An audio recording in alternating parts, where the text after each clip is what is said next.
Hello, everybody, and welcome to the Baka podcast.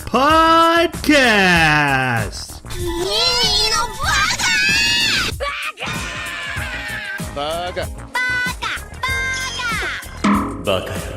It's amazing how every time you open your mouth, you prove you're an idiot. Everybody, welcome to Baka, the anime podcast, where every 2 weeks we come together and watch an anime and talk about it right here on this podcast. But we're not doing that today because you know what this is. This is what you came for. This is the good stuff. This is the mini-so where we take a random topic and just talk about it because we like talking to each other. And we're so glad that you joined us, and we want to hear your thoughts on this discussion, and we will give you our contact info at the end of the podcast. But first, I need to introduce my podcast host before we start this topic. First, we have the raindrops on my roses. Jeremy, how you doing, man? Pretty well, almost the same as last week. Yeah, you're still having those computer problems. It's almost like you had all week to fix it and still having issues. I'm the lazy general of computers. Then we have the whiskers on my kittens. How you doing, Jason? Feeling not so offended, actually. Well, I was about to say you're still as messed up as last week, too. What's up with that? I'm still sick. Leave me alone. Guys, what are we talking about today? Well, I, like your favorite teacher in high school, gave everyone a creative writing project because I wanted to spice things up, and these guys are not happy with me because of it. It hurts. I asked everyone to create their very specific, perfect anime. I did not care if they wrote a plot. I did not care what they add to it. I just want to know if they can mold an anime in any way they saw fit to suit their personal needs, what would it be? And that's what you wanted me to do? Yeah. Oh, crap. What did you do? Oh, I just kind of looked at a bunch of anime and picked out what the perfect one would be. That's fine. Just take the elements from it. Okay. All right. We'll do that. Wait, you gave us a project? We're so prepared. That's fine. I only wanted to give my perfect anime because I'm hoping someone in Japan will hear it and then interpret it and give it to someone who actually makes anime, and my perfect anime will get made in 5 to 6 years in English dub. I was actually going to go first to give you guys an example. Will that be okay? Absolutely. I'm usually the last person to talk because I am the most important person and I have the best things to say. But, let's lead best foot forward tonight. We'll see how that goes. Okay. So, my perfect anime. I want something set in modern day. I want some gritty realism in my perfect anime. Probably, I want an action genre. Let's go with that. That seems fine. Horror seems close. I did actually think about having an anime sitcom. Guys, Full House, the anime. Oh, God. Am I selling you on this? Are you Kill me now. Full House holds up. I don't care what you say. Full House holds up. Have you seen the new one on Netflix? Is the better question. I did. And I enjoyed it. Not as good as the original. I mean, Uncle Jesse's not in enough episodes. I'll agree with that. Because I want this gritty realism, I'm probably looking at an adult or a mature rating, right? Mostly for violence. 24 episodes. I feel like that's my perfect length for an anime. I find 12 episodes to be you're either rushing the story or you're not getting enough of the story you created. But as you know, shonen as they go on and on lose me. So 24, that's the sweet spot. I want a very realistic character, and I want a very realistic female character, and she can be the main one. I don't actually care what gender it is, but I do want a romance in my anime, and I want it to be real. And I'm looking at you, ReZero, with that big fight you had between your main interest love characters, and how there's too many animes where couples fight for ridiculous, illogical reasons. I saw you walking next to that girl on the street, so obviously you never truly loved me. I can't. It's not the real world, okay? These illogical sitcom situations don't break up couples every day. Give me a real fight where I actually see both sides, right? Give me a relationship where they respect each other, where they talk to each other mutually, and then also give them superpowers so they can fight stuff. Rem is Bay. Oh yeah, totally agreed. Don't bring that into this. It is my perfect episode. You can have Rem and Bay in your perfect episode. And actually, as a married man, as a father, I would love a relationship that's not just people falling in love, that's already established, and like I said, they have respect for each other, and they actually have to work together and have fights together, and they trust each other. I really dig that when I see it in any medium. I love a loving relationship that works well. Maybe because I want one. No, I'm kidding, honey. I love you. You're lucky she never listens, huh? She doesn't listen. I think we're okay. We're safe. Nobody tell my wife. Let's see. If I'm gonna stick a villain in there, it's hard not to take the one from ReZero, right? What was his name? Beetlejuice. Beetlejuice. It's hard not to throw in that super creepy psycho guy.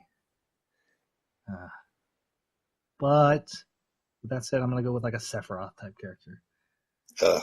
Give me just true power and stoic and awesome. What's wrong with a touch Sephiroth? of insanity? Yeah, that works. Mom complex. Yeah, make it good. Comedy wise, I don't want any slapstick. I hate when an anime is all serious and then suddenly adds a slapstick. Fullmetal Alchemist, it just felt so off every time they did it. I get it. It works in most animes, but I don't want it in my anime. Ending wise, I want to know the legacy of the characters continues on. That's always important to me, even if the characters themselves don't. And I want a really good fight. I want a cool battle that changes the planet. Let's add that in. DBZ does that. Yeah. No, it annihilates the planets. Every week. Every week.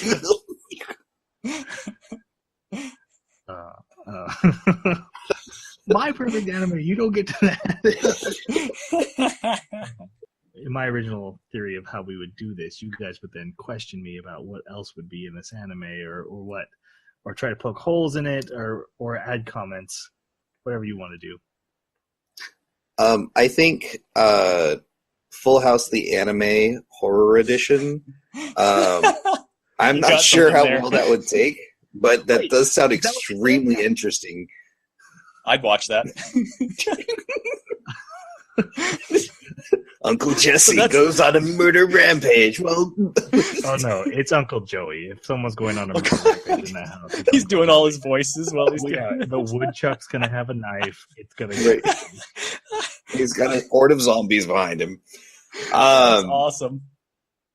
No, I would be interested to see how you would weave a true romance like that, not only just into a 24 episode anime where things would feel a bit rushed unless you're doing leaps in time in a horror genre. That would be interesting to see, because with horror you're talking about timing and suspense building. Well, no, so I thought about doing horror. I'm actually going to go action. Okay. For the most part. And I think, but to address that, I think we start with the relationship already being established, and then we just show how it works and how well they fit together. We actually, in Advil of the Sky, on the Sky, we saw those two characters' connections and how they helped each other. I mentioned their peanut butter and jelly. So it can be done. You can show these strong connections and they just have but they're also married or they've been together for years. You see it in animes. You just want to see it with main characters a lot, because I guess people do like to see people fall in love. I find sweet romance to be on the other side of that, where love keeps going. I told you in ReZero I cried for the old man and his love story of his wife. That was way sweeter than any romance Subaru went through. Right. Mm-hmm. So what about side characters or minor characters? Because I understand that you've got like your two main characters that are developing a relationship. What kind of side characters would you have? Well, I want a hard-boiled detective in there somewhere because they're awesome. So I want that trope. Yeah. I want him to have the loosened tie. I want him to have the stubble. I want him to be getting too old for this. I want him to, come home and eat takeout because it's just been a long day. Would you get his backstory during a fight? Okay, here's one thing that's there is no backstories in fights. Matter of fact, there is no flashbacks. The only flashback that's allowed is in the prologue of the story. Every other flashback gets the hell out. Okay, exposition to deliver story content. So fight, start, beginning, you see it all. Oh, yeah, yes. And you know what? We're blowing our budget on CGI to make it look real good. So what kind of fight sequences do you think you'd do? Would it be, I understand it's modern. Would it be mostly like gun fu, or would it be hand-to-hand? What kind of combat? Oh, the darker than black kind. Have you guys seen that anime? Yes. I can't think of it. It's fantastical, but also grounded at the same time. And a guy that he mostly has these knives and he has them on wires and he throws them around, and they're really cool. But there's also like magical elements in that anime, and so I didn't actually enjoy that anime a whole ton, but I did really and still do really enjoy the fights of it. And I think putting something like that will help me keep the grounded realism that I want in the anime, and while also keeping this, hey, they're fighters and it's action in anime battles. Sweet. Okay. I think it's good for mine, unless you guys have any last thoughts. I'm going to call it Fullest House Requiem. I love it. I would totally watch that. That's great. Yes. Yeah. I don't know if I'd watch both seasons, but I'd watch the first one. Who wants to go next? Jeremy, why don't you go next? Okay. So, I actually did think about this a little bit. Contrary to my previous statement, I did figure you probably wanted a fairly fleshed out idea. So I started thinking about the animes that I really liked in my past, and one of the things that I think is just indispensable for me is a large cast of characters. I want to have as many important characters as I can, and I know that with this, as well as many of the other things that are in my list of important aspects of the perfect anime, you're going to need a lot of episodes. So I would say 2 seasons is a minimum, but I would prefer not to go over 4 seasons, because I think that it could certainly become difficult at that point to maintain. You're talking like Full Metal Alchemist length, then, right? Like somewhere between 40 and 72, something like that. I would hazard around 50 as just an idea, but yes, in that general vicinity. And when you say a lot of characters, you mean is there an anime? Record of Lodoss Wars. That's a really good example of having quite a few characters. I think you've got there's one villain, and then another villain picks up the mantle, and then I think there might even be a third villain, and you've got the one main hero, but you have this huge alternating cast of characters that join him as, I wouldn't even call them, I know they're side characters, they're minor characters, but they play such a large role during the time they're present that I feel like I really get to know them. I would also compare it more along the lines of movies that are not anime. So take, for instance, Game of Thrones, or Lord of the Rings, or stories where you have side characters that are more often seen in books, where you get a lot of development. You see from their perspective who they are, what their personal goals and agendas are, and you see what their relationships are. I'd like to see 2 groups at least of these characters that are on opposite sides, with one obviously being the villains, but eventually having it be discovered that there is a third much greater threat that they wind up having to deal with. I really like that trope. So a side character like Krillin. He would. There's another big thing is that I expect my cast to die off, which is why I need such a large number to start off with, and he would die off. I think we should just end this episode. Here comes the hate mail. Guys, no, you're gonna hate mail for me. I love Krillin. What are you doing? So far so good, Jamie. Actually, this sounds really good. So that's a really important aspect for me, is that I want such a large cast so that it matters when they die, and that you wonder who's going to be there by the end of this series. I want to protract it. I was thinking of it in forms of acts or arcs, and I would have like the first arc of the season being an introduction to the characters and the conflict between just the two groups.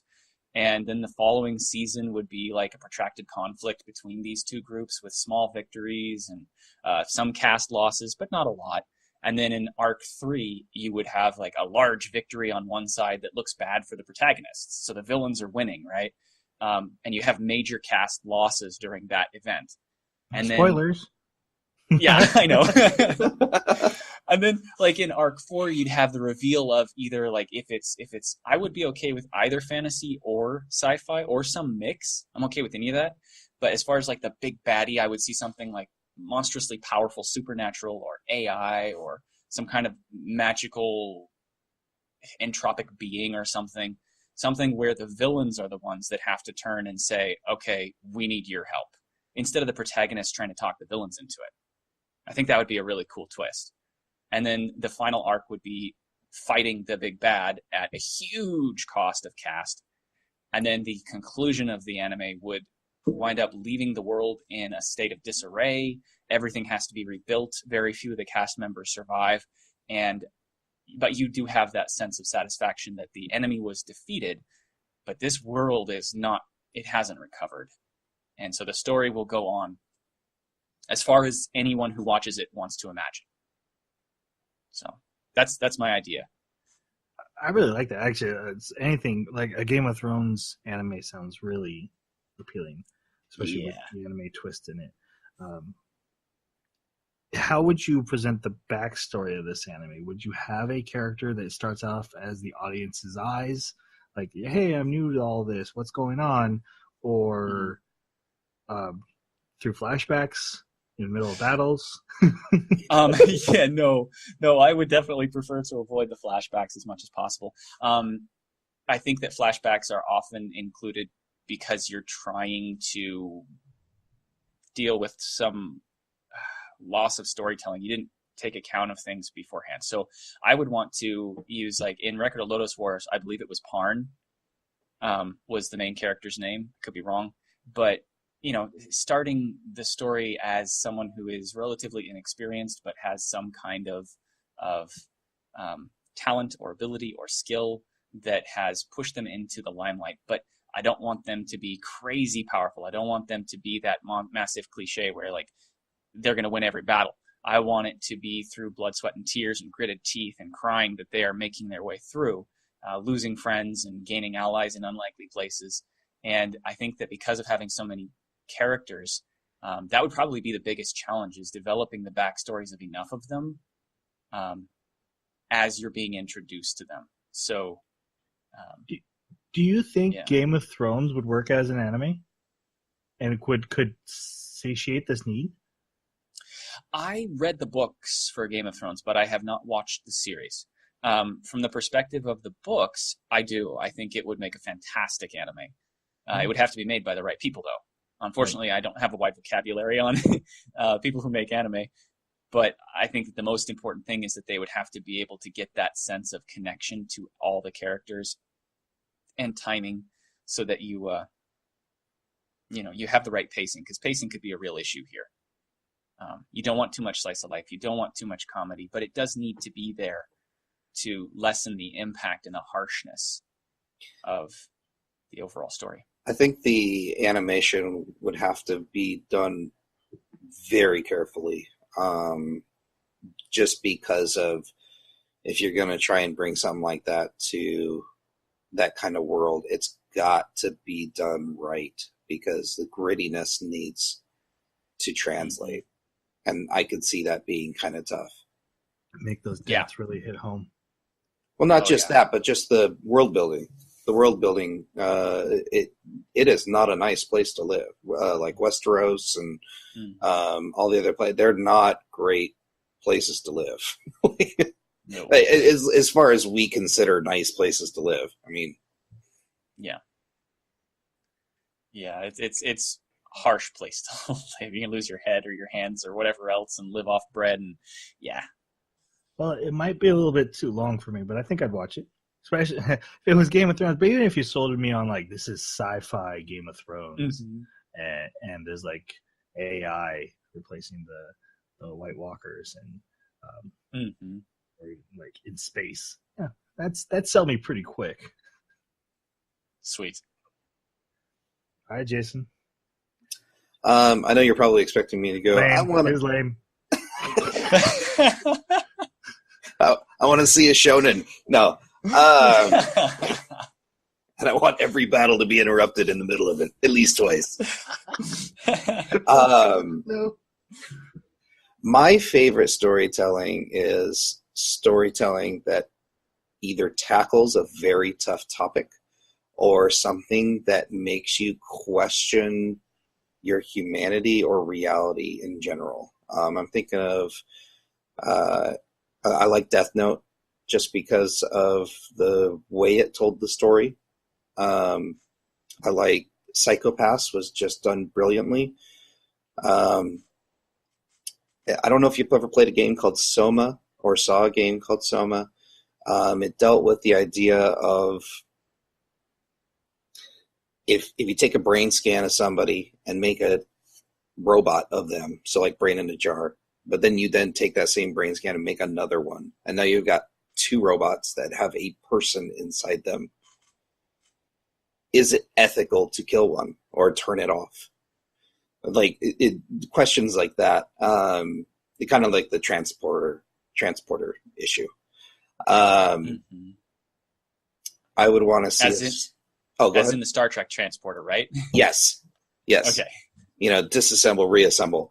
I like stories that touch on that, and I would want at least 3 to 4 seasons because I like world building, I like story building, and I like character development. I would want it I would like a horror that was done well, but not in the gory fashion, but in the psychological fashion.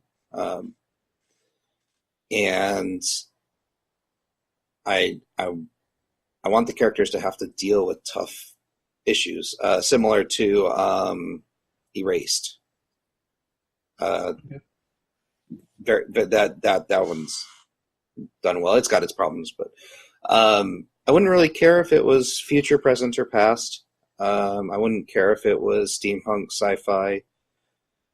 I would probably prefer it something sci-fi in that particular vein. And I'm not too picky on large or small cast. I think the smaller the cast, the more intimate you can become with the characters. And I think the music would have to be very, very carefully picked, because those moments of revelation or world building, it's got to be right. So that would be kind of my groundwork for a perfect anime. What kind of villain do you see in this? Do you see like a person, a force, creatures that would give you that sense of foreboding, but could also fit into this mind warp of making you question reality type thing? My favorite villain is someone you can identify with and wonder, is the protagonist wrong and the villain's right? He's just going about it wrong. That's my favorite villain. So like Robot Overlord, that would be cool. Specifically like with like maybe a Matrix remix. I know that didn't translate well to anime. But some of them did. some of them did.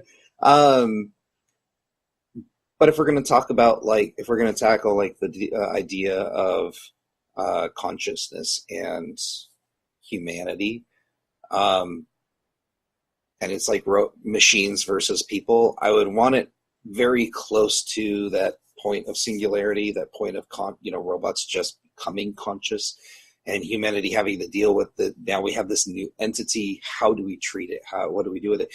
And then maybe some sort of conflict that happens.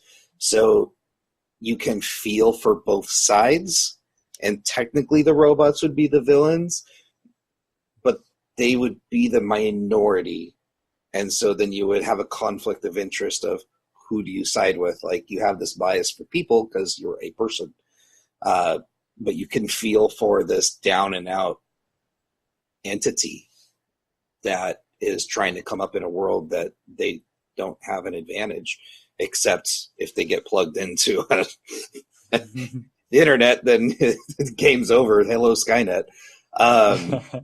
So yeah, that's I like villains that you can identify with, or at least sympathize with. That's actually one of my favorite settings, the singularity, simply because, like you say, you can sympathize with them, but at the same time, you can sympathize with everyone else, because these people, or AI, or monsters, whatever they are, they are such a threat. They pose such a serious threat. They could wipe everything out. But at the same time, they're infantile. Like, they're brand new. Right. Do you have the right to just extinguish them right away? It's a great point to start with.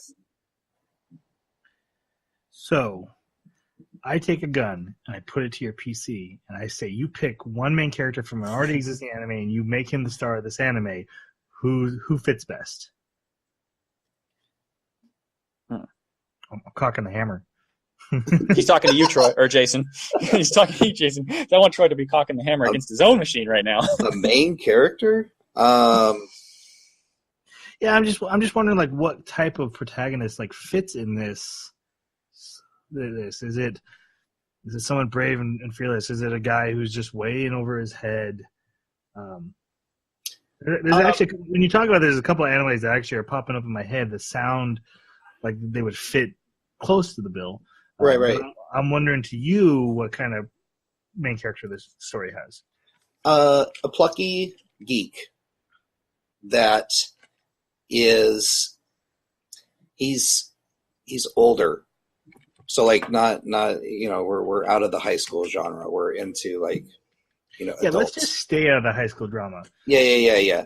I'm in my 30s. Can we have the story too, guys? Right. Older dude working for a large corporation. Corporation has ties with the government. He stumbles across singularity due to some sort of research or accident. Accident I like best, because then it's unexpected. Nobody was really expecting it. Government wants to get their hands on it. Corporation wants to get hands on it. Plucky engineer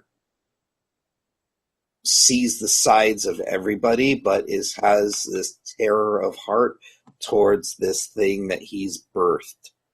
And so, come to find out that, in kind of in the vein of Ex Machina a bit, or Little Shop of Horrors. Robot makes really great points of, hey, I'm an entity, you should respect me, but is willing to do anything to get its freedom. Feed me Seymour. Yeah. But the conflicted, not so powerful hero that has to make the tough choices when it matters to his friends. That'd be cool. I especially if you get the horror vibe, right? That atmosphere, that feeling of dread. Yeah. When things are happening. Because actually, when I was making mine, I was like, it's hard to walk away from that horror genre, because I do love it so much in anime, and when it's done right, it's so good. That I could definitely get into that.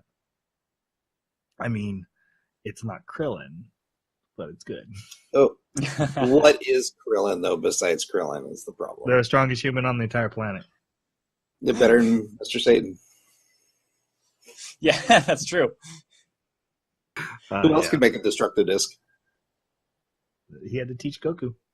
I mean, Goku learned it in a minute, but whatever. We're past that. Guys, those are all good, but you didn't name your animes. Singularity. Bam. Oh, nice. Okay. Yeah, I got no name for mine. I got nothing there. Space Game of Space Thrones. Awesome. I love it. That's right.